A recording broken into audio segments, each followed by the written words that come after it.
We have a number of people in the courtroom this morning. I will, start this way. If you'll please stand and raise your right hand. He was taken into custody from that location. He is charged with criminal homicide. Every week, kids charged with crimes go before a judge in these Nashville courtrooms. If the judge orders them into state custody, the Department of Children's Services takes over. DCS immediately transfers those kids out of the city, down Interstate 65, 50 miles south, to a detention center in rural Murray County.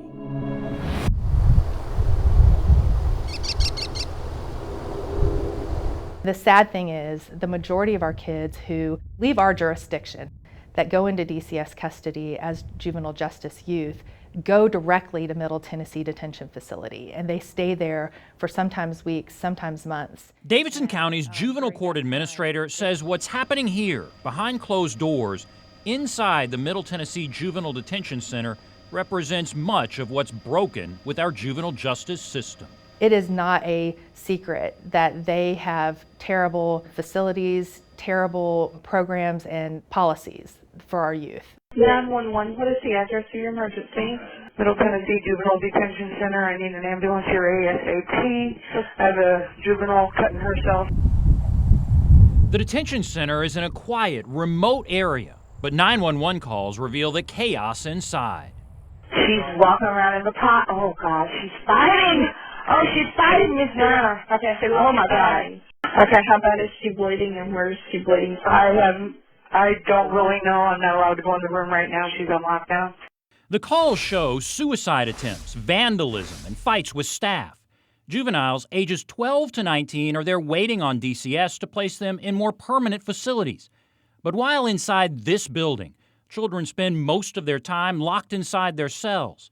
And when they get out to visit with family, they're often shackled and handcuffed, as this Facebook post shows. They have solitary confinement policies, force children to be in their cells for sometimes 23 hours at a time in solitary confinement for no reason. They have to then earn time out. From the outside, it looks like an office building. But go inside, and it looks like a prison. These are single-occupancy cells, but look closer. This haunting picture shows who's inside. Children barely taller than door handles. We don't know this child's name, but it was taken last month. All they're doing is warehousing kids until they go to the next place they can find. DCS often seems like they don't know where that's going to be.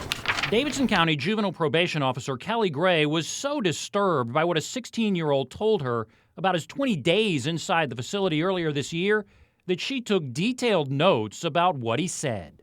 During his time at Murray County, he went into a deep, dark depression. She says the 16-year-old was protecting his mom from an abusive boyfriend. He pulled a gun on him. He agreed he needed the counseling and other services DCS provides in custody.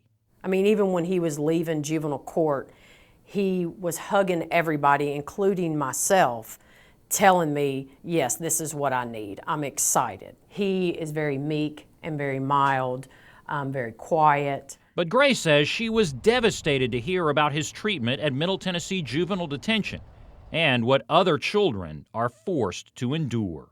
I walked out of the interview that day and I sat in my car and cried because I played a hand in that. And it shouldn't be happening. It shouldn't be happening to our youth. Her notes state the 16-year-old started out 24 hours in the cell and did that for 7 straight days. All he was allowed to do was take a shower every morning. He said he didn't know why he could not leave his cell. During the first 7 days of his stay at Murray County, he was on 24-hour-a-day lockdown.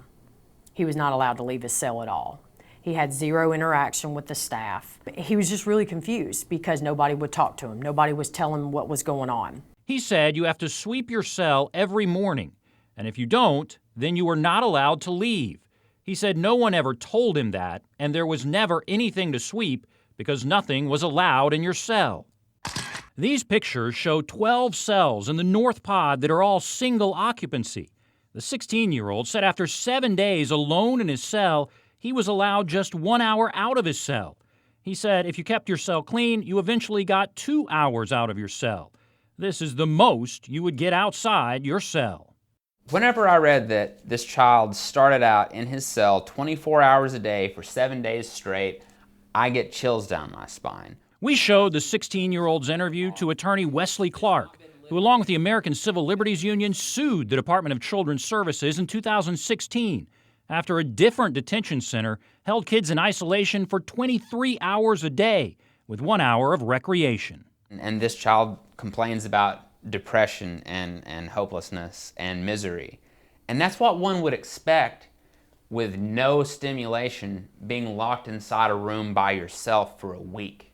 According to the United Nations, 22 hours a day or more alone in a cell with little meaningful contact is defined as solitary confinement and can be considered torture.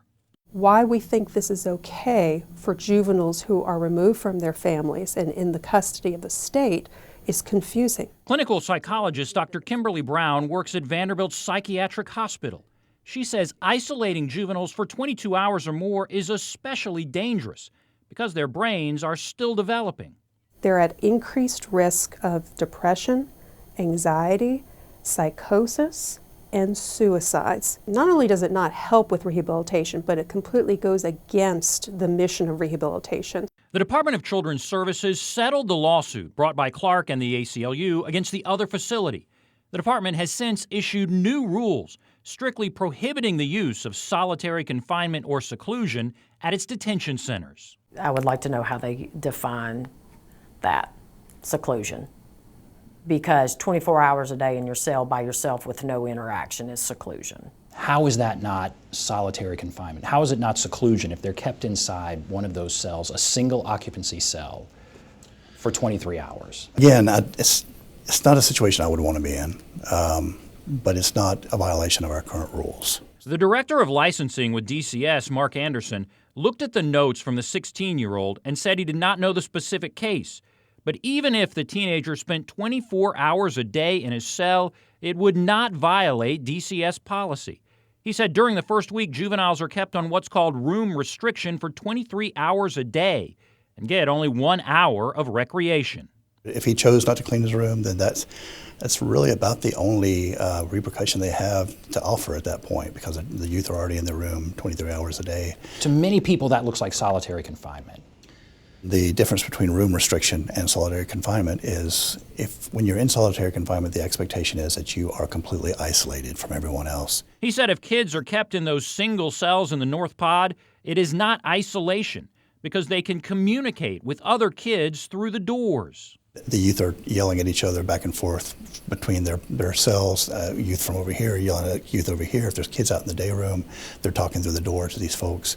So it's not as if these youth are, again, isolated down in a hole somewhere. That's not going to stand up to any kind of scrutiny with anyone except the Department of Children's Services. Attorney Wesley Clark was shocked when he heard that argument. He believes DCS is violating juveniles' constitutional rights.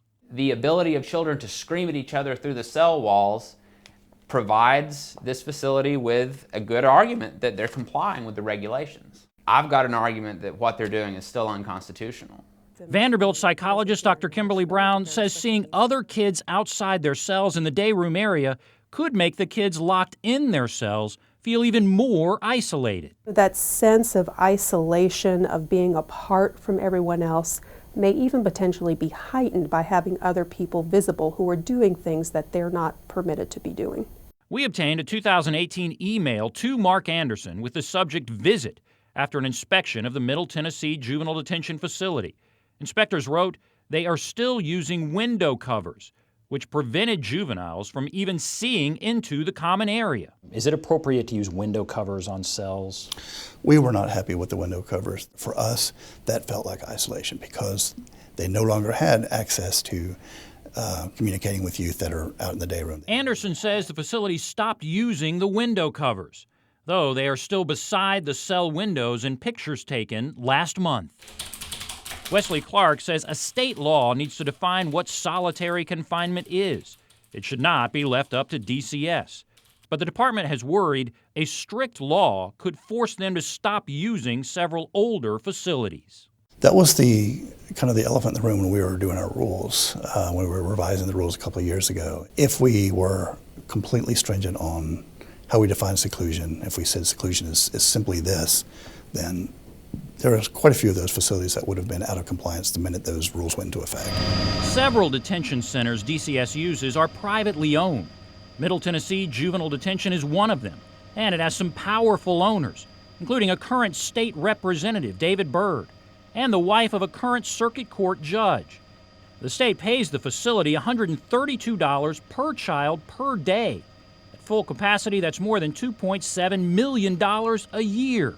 We have had several facilities in the past that have had a connection to very important people, and we have made it very clear that that doesn't matter to us. But so far, attempts to pass a state law defining solitary confinement have failed.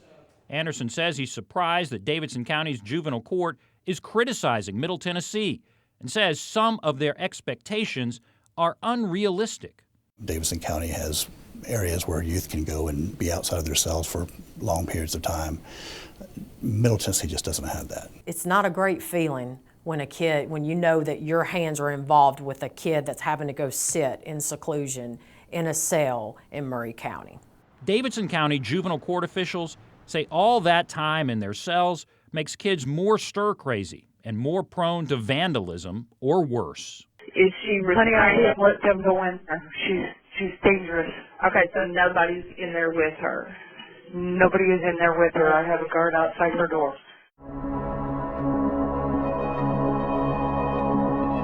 At the very least, they say it's not a step toward rehabilitation, and it makes kids desperately in need of services even worse off. When a child goes into DCS custody, it is for treatment and rehabilitation. It is not for punishment. How is that treatment and rehabilitation? It's not.